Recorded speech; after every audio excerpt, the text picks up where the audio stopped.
family and legacy. Family is very important to me. I want my future generation, maybe 5, 6, 7, to know my name. Whenever you hear the name John D. Rockefeller, you already know who he is, and he's been there for years. Yeah. So that's what I'm trying to build. Aim for the moon, even if you miss, you land among the stars.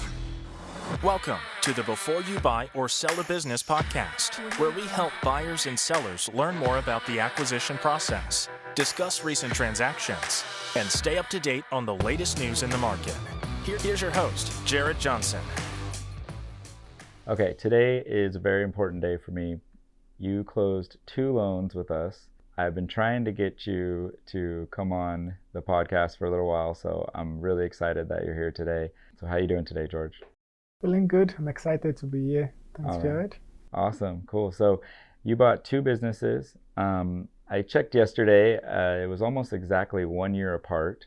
So I thought that was really cool. I didn't even realize that it was that close. I knew it was fairly close, but it ended up working out pretty well that it was almost exactly 1 year apart. You were one of my favorite clients because you were very responsive. You were very nice, very grateful. Our backroom staff loved working with you because you provided things quickly and you were very easygoing. So thank you very much for being that way. Thank you. Awesome, cool. So let's just kind of dive into your background a little bit. Maybe you could tell us about where you grew up, if you went to college, any of that good stuff. Yep, so I was born and raised in Nigeria. So at a very young age, I worked with my brother. He started his own like a microfinance company on a very small scale. He was the only employee and then I joined him. So the 2 of us. But that particular experience gave me a lot of insight at a very young age, kind of shaped my fundamentals about business. I had the opportunity to interact with a lot of customers, and I realized talk to your customers and just listen. Mm-hmm. That's all you need to do, just listen, which is what I did, and of course help grow the company. And now the East company is actually bigger with multiple staffs and branches, and it's doing really great. Then I moved to the US for school. I moved to Ohio, University of Toledo, ending up transferring to Wayne County Community College in Michigan. And I was there. I've been there for a couple of years, met my wife, we got married. Now we have a beautiful 9-month-old baby. Oh, wow, I didn't even know that. Congrats. Thank you. So how old were you when you came to the US for college? I believe I was 21 then. Okay. So what made you decide to do that? I would say number one is probably the US economy. I already known that I was going to be a business person, again, from my experience with people. And then I now have to get some college education, at least get the basics out. And of course, the best place in my experience to get a college education would be the US, which is why I made the move. Yeah. So once you finished school, did you pick a career to work in? Basically, maybe take us through from college to when you decided to buy this business. After college, I did a little bit of IT consulting as well as an IT tech, just on a small scale. The consulting side is more like me connecting the buyer to what they need. The intricate details, I don't really know that much, but just connecting people with what they need was a very, very good source of income for me. And then I found the opportunity to acquire a business. I'm like, I think it's time. Yeah. Jumped in. Cool. So how'd you find the business that you ended up buying, the first one? The first one, I found that through Biz Buy Sell. I believe Biz Buy Sell is a very great resource. If you're not even looking for business, it's a place to find brokers and at least introduce yourself and form the relationship. The relationship is very important, in my opinion. Cool. Maybe you could tell us a little about the business that you bought. What does the business do? What do you specialize in? So the first business is a window tint / graphic design. We do automotive, commercial, window tint, and a little bit of a graphic design / commercial printing on a very, very small scale. So the majority of the revenue is coming from the window tint. We are actually one of the biggest, if not the biggest, automotive window tint for dealerships in the DFW. So a lot of our customers are dealerships. And the reason for that business model is, well, dealerships are always selling vehicles. So they have new inventory, we tint the vehicle, we sell it, and then it's just a continuing revenue. So you found that business on Biz by Sell. You were in Michigan at that time. Came down to the Dallas area. What was the hardest part of kind of deciding to make that move? For me, I would say it wasn't difficult because, again, for years I already have my mental state prepared, which is, I think, is very important. Whatever you're doing, you are prepared before you take action. So I was prepared. Okay, I'm ready to move. Texas, I love the weather. I was born in Nigeria, it's hot. So I'm like, this is perfect for me. So that was just made it easier for me to just transition from Michigan to Texas. You're one of the few people that said, I want to go to Texas for the weather, huh? Yep. I feel like with all the people that have moved into Texas in the last 4 or 5 years, that's usually the biggest gripe you hear is the weather. It's interesting to see your perspective on that. All right, so when you found the business and you started kind of taking a look at it, seeing if it was something you wanted to possibly buy, what was the process there? What did you do? Did you reach out to the broker? Maybe walk me through that a little bit. Yes, of course. The first process is to definitely reach out to the brokers. They'll have you sign the NDA, and then they'll give you a SIM, so that way you can get a little bit of information about the company, see some numbers, see what the structure looks like in the company, and you then can decide if this is something you want to pursue further. If it is, then if you have some questions, you can ask the broker, what are these questions? Then you can meet with the sellers to even get a better understanding of the business. And after that is done, you and your M&A team, which is going to comprise of a lawyer, an accountant, an M&A accountant, and then, of course, your financing institution. Again, the numbers have to make sense. That is very, very important. If the number doesn't make sense, you don't have a deal. So if everything works out, the accountant gives a green light, the bank said, we love it, then you can go to the broker and say, this is my offer. Or before that, you can sign a LOI to let them know this is what I think I can offer you, and this is how we're going to structure it. And if they agree to those terms, then you go into due diligence, and that is where it gets really interesting. Yeah. So do you remember what the listing price was on that business? I think the listing price was around 1.25. Okay. Yeah, and I think that's what you ended up settling on, was I think $1,260,000. And then if I remember correctly, the seller carried about 20% on standby, so no payments for the first 2 years. And then I think we had you put in 5% of the total project, and then we did a little bit of working capital. Yes, the standby was for 10 years, actually. Oh, yeah. Oh, right, because that was before they changed the rule. Yes. Yep, that was for 10 years, so it was a good deal for me. Yeah. Okay. So 10 years. So the numbers worked well for me. The sellers were ready to do the 10 years seller standby. I think the interest on that was 5% or it was 0. I'm not 100% sure. Well, yep, it was on standby for 10 years. The numbers worked, the business cash flow was great. The sellers were burnt out. And they just want to retire. They are getting to that stage in life, and just like it's time for us to just take a step back and retire. So if somebody came to you that was a buyer or was thinking about buying a business, and they asked you for advice about the negotiation part of it, what would you tell them? What I would tell them is, even before they negotiate, they need to sit down and look at themselves and decide, what number can I afford? What am I looking for? Because then you don't want to waste the time of the broker, the seller, your financing institution. There's a lot of parties involved in this. So as a buyer, you have to be fully prepared before you start approaching people. So that way they respect you, they say you know what you're doing, and everybody just makes things easy for everybody. So my advice to them would be prepared before approaching anybody. Yeah, it's great advice.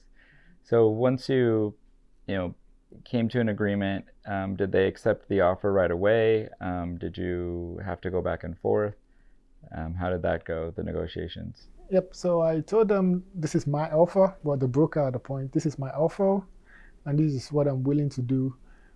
We went back and forth about 2 or 3 times, but at the end we end up. I think I gave them a little bit of, I think it was 10% seller note, but then we had to readjust it to be more, and then for a long time, and they were happy with that because again they are getting close to retirement. And when they are fully retired, they still want that cash reserve to come in. So it just worked out well for. Yeah, that worked out well. A lot of times sellers don't want to carry that much, but then I feel like the more that they kind of pay attention to it and digest it and understand, they start to realize that the seller note maybe isn't that bad of an idea because now they've got income down the road. So sounds like that was the situation. So it worked out well for you. Yep, that I'm happy because again, the sellers wants to retire, enjoy life, and then 10 years from now, they know they still have like a reserve. So we are coming in. Yeah, exactly. Hopefully by then the business is much larger and Yep. you'll barely even notice it's there. Mm-hmm. So how'd the transition go from, transitioning from the business from the seller to you? Was there anything that you did specifically during that period to make it smoother? One of the challenges was to get the responsibility out from the sellers. It was a husband and wife team. Getting the responsibility away from the wife took me about a day to get everything on the back end done because I'm very good with computers. Again, I was prepared. That's why I keep saying it's very important you are prepared. So taking the responsibility away from the wife took me just a day, which she was surprised as well. And so was I. We were at it from 7 to like 5, 6. We're there all day and just changing things, getting it done. Then when that was done, then I had to start working with the husband to slowly transition the customers because we want to be very careful not to upset the customers. A transition can also be a very volatile period. Uncertainty, customers are worried the new owner is going to jack up their price or is going to make a dramatic change and they won't be happy with that. But from my experience at a young age dealing with customers, what I like to do is go to a customer, introduce myself, and just talk to them and listen. It has always worked fine for me, which is what I did. So we spend a lot of time meeting customers and introducing myself, letting them know this is my plan. I'm coming into the business worked great. I don't want to change anything, and we're going to keep it that way, which is what we did. We did keep it that way. And when the transition was over, then that is when I was able to start working on some other projects in the company. That's after I've reassured the employees and the staff that they're in good hands, they're happy, everything was smooth. Then you can then start growing the company. And how's it doing now? Oh, it's doing fantastic. So after the transition was over, my first dive was to go to develop a mobile application because the wife used to create the invoice every day and then manually send them out. Because it's an auto tint company and we deal with dealership, they want the VIN number of the vehicle so they can associate the invoice with that VIN number and what was done on the VIN on that particular vehicle. So it was a lot of typing. During the transition, I assigned that task to the office manager, which was more on our plate. But then once we started working on the app, we made it automated so that we can just scan the barcode on the vehicle. Every vehicle has a VIN number, a barcode, or QR code. Scan the QR code, the app will automatically generate an invoice, and then you select what the staff select what they're going to do on that vehicle. And at night, at I believe either 10:30 or 11:30 p.m., it automatically sends out the invoice to all the customers. Wow. So that's now pretty cool. we cut the process of creating invoice that takes about 2 hours every day to basically gone on our end. Wow. and the customers are loving that as Yeah, I well. would say that customers, employees probably like it as Oh, well. They don't have to absolutely. deal with it. Yeah. Yeah, it's so interesting how you can, kind of see things pretty quickly that you can change or fix and clean up. And, at the end of the day, you're retaining the customers because now they're happy because they've got less error. Hmm. Your employees are happy because they don't have to sit there and type that in anymore. So I'm sure that was a big win for you right away. Yep, it was a big win. And that idea came from talking to a customer, Oh, which wow. is why you listen to the customer. I believe if you want to grow a company, you don't wake up and say, oh, I have a new idea. Let's do this. No, it should be the other way around. You go to your customer and say, how can I serve you? What service can I provide to make our relationship even better? And of course, they will tell you, I think if you do A, B, C, and D, it's going to be better for everybody. That's going to be your niche or something you can grow and even make more money off. Yeah. So, yeah. That's some great advice. Okay, so you got that one situated, running smoothly. About what point did you decide that you wanted to buy another business? The point where everything was running smoothly, at the moment, if I need to check anything on the company, I can check it on my computer or my laptop. So I can monitor the entire operation from my laptop anywhere. So at the time, and having a very experienced team is good. A business owner or a business is as good as its employee. I tell my friends and people in business that find the best people, hire the best people, because they will be the one to grow your company, not just you. Right. So when I have a team in place and I tell them this is how I want the business to grow, we are customer focused. They understand, they know what they are doing. So my day-to-day responsibility was almost zero at this point because we have a general manager that manages everything. And if there is anything in any part of the business, I can see it on my computer and I can step in. But I don't need to because, again, we have a team of experienced individuals that can resolve any issue that might come up. Yeah, that's great. So you were confident in your existing business and your staff that you were able to say, okay, let's see what else is going on in the market, see if you could find something else. So found another business. Did you use Biz by Sell for that as well? Now, this came as I believe, either email blast from the listing company or Biz by Sell, one of the two. Okay. So when that came in, I called the broker and told the broker, I'm interested in this business. Now, from my experience, the first time is always the hardest. The second time is very easy. Yeah. It gets easier after you do the first one. Yeah, I would say maybe a little bit of both because it depends how the first one goes, I guess. So True. You did well with the first one and setting up, the staff and making some improvements to make it more efficient. A lot of times the hurdle on the second one is getting a bank to approve the second one. A lot of banks kind of look at it in a way of saying, we're a little nervous. You just got the first one, kind of situated. Can you handle doing another one? So have to really believe in the buyer, the people that are borrowing the money to make sure that they're ready for that and they're going to be okay. So, so on the second one, you found it, you started talking to them. Maybe tell us a little bit about that company as well. Yep. So the second company is called Walls Printing. The previous owners owned the company for over 30 years. So the rule of thumb is if something has been in existence for at least 1 or 2 decades, it's going to keep doing good. So because of that, I know, okay, at least one of my checkbox is checked.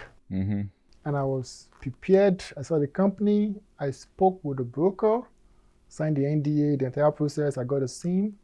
I read through the SIM and I felt confident.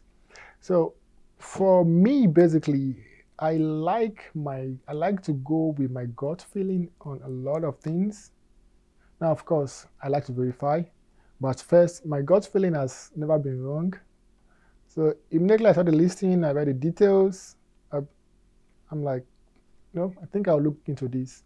Maybe it's because I've looked at so many deals. At this point, you can just look and say, okay, I think this will be good.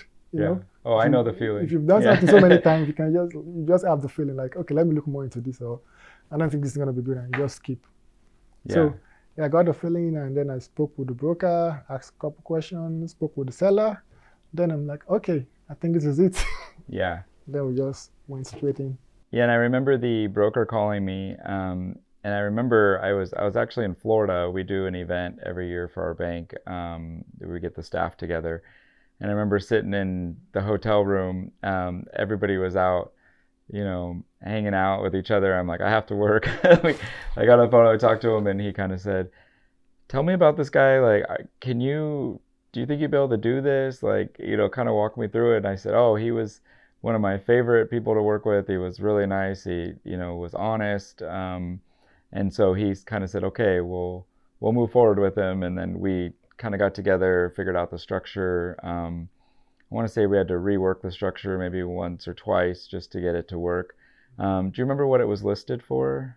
The broker did not put a listing price. Okay. And I asked him why. He said they want the market to decide. It's just a way of them trying to pitch buyers against each other to get the best price. Yeah. Well, yeah. Yeah. I know I get almost like frustrated when they do that because you're like, I'm just throw darts at what? There's not even a dartboard to throw them at. So it can be challenging. And we get a lot of people that come to us and kind of say, well, what can you do from a lending standpoint? Or what are you seeing in the market as far as a multiple, or what do you think the valuation is on this? And it's always really difficult to answer because you could have somebody come along and say to them it's worth a lot more because maybe they have an existing company that they can roll in with it compared to somebody that is from outside the industry and is looking to buy their first business. So it can really drive up the price and get people into a situation that they didn't really want to get into. So if I remember correctly, I think you settled at 2.5 million. That is correct. Yeah, and then you did some seller financing again, but this time it only had to be a 2-year standby. Yes. Yeah. Times have changed. Yeah, So, yeah. yep, that's So a bit of time. yeah, I think they carried maybe a little bit more than 10%. Yes. Okay, and then on standby for 2 years, and then we just had you put in a little bit.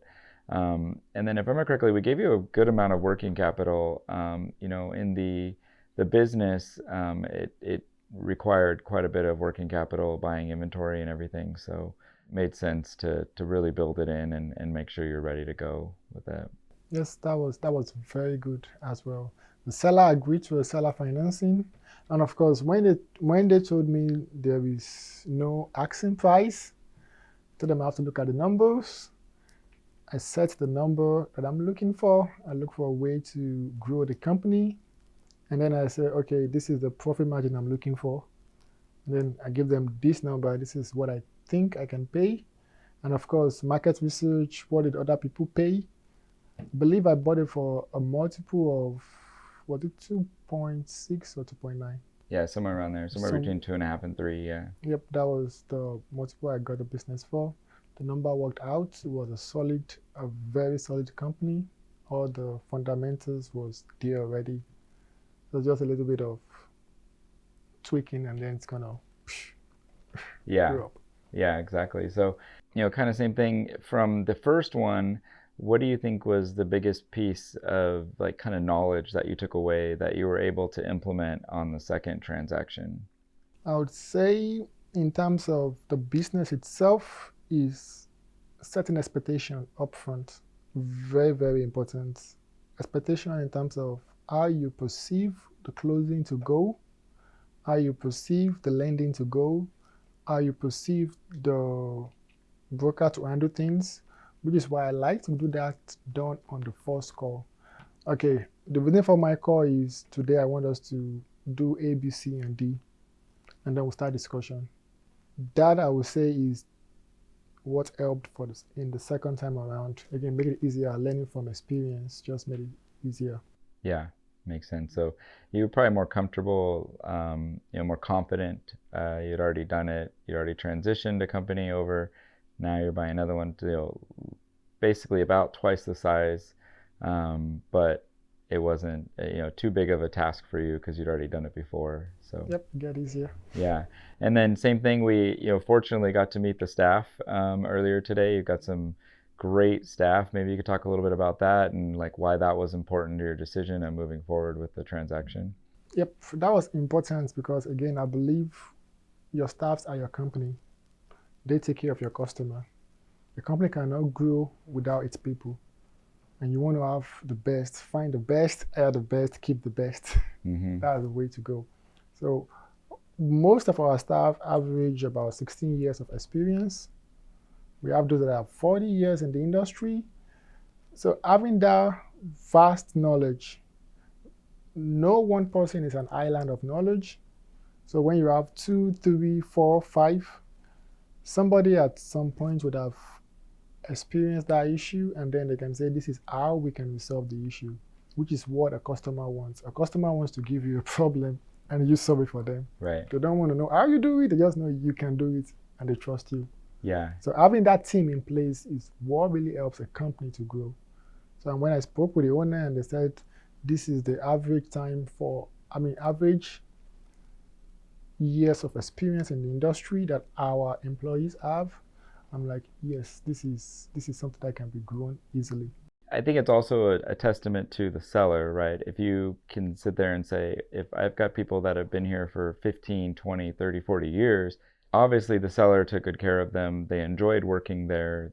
And then, of course, the seller also wouldn't keep them around if they weren't great employees. So I'm sure once you kind of dove in and you realized that, you were probably very excited to be able to take over the company. And then, we kind of talked to the general manager and got his thoughts on it. And, he kind of confirmed you've done a great job just basically picking up where the seller left off and taking good care of the employees. So your theory and your way of doing things from the first transaction worked really well in the second one. So when you have a good method that works, no need to make a dramatic change. Yeah, if something is working, try to keep it as is and just keep growing it. That's what I think. Yeah.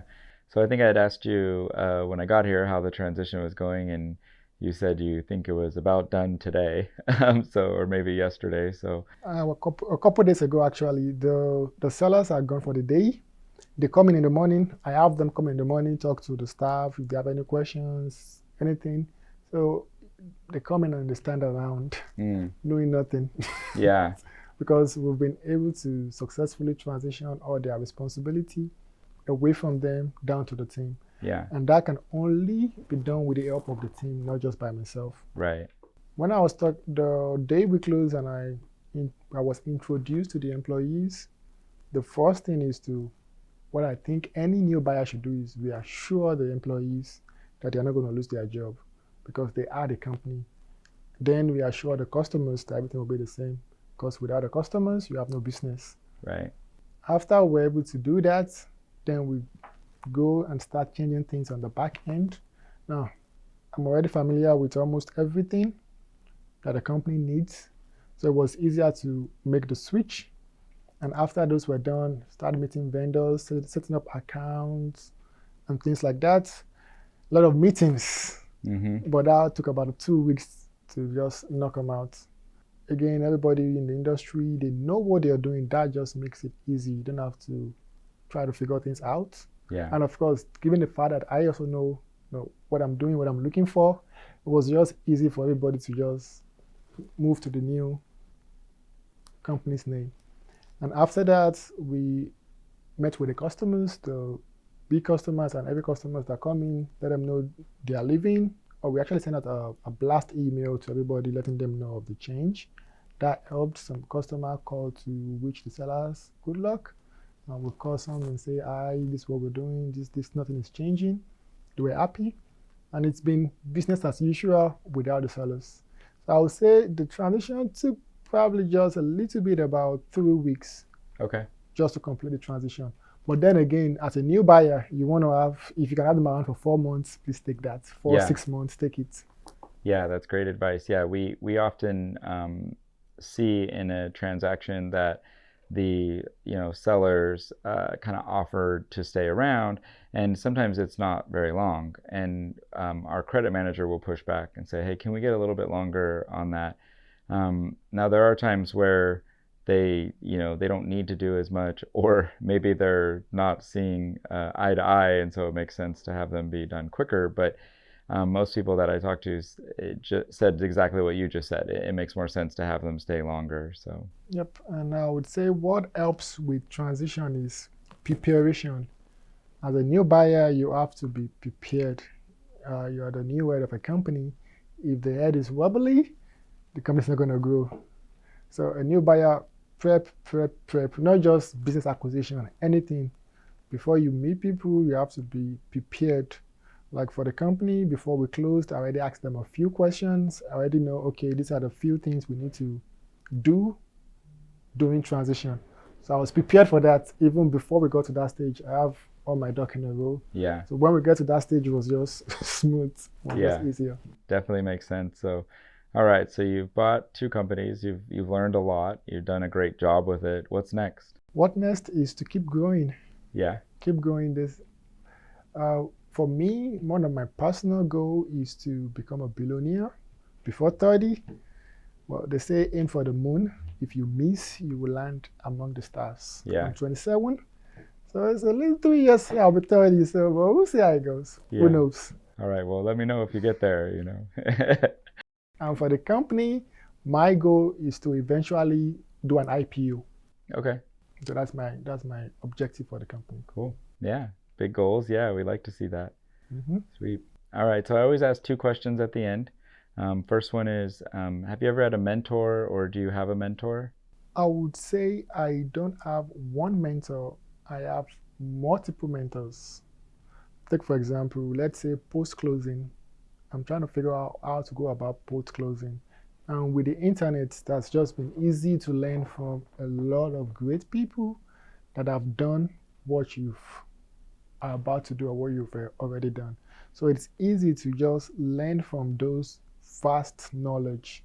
So what I do personally is whatever I want to do that I'm not familiar with, I go online, look for someone that has already done, not just one person, multiple people, because different case scenarios.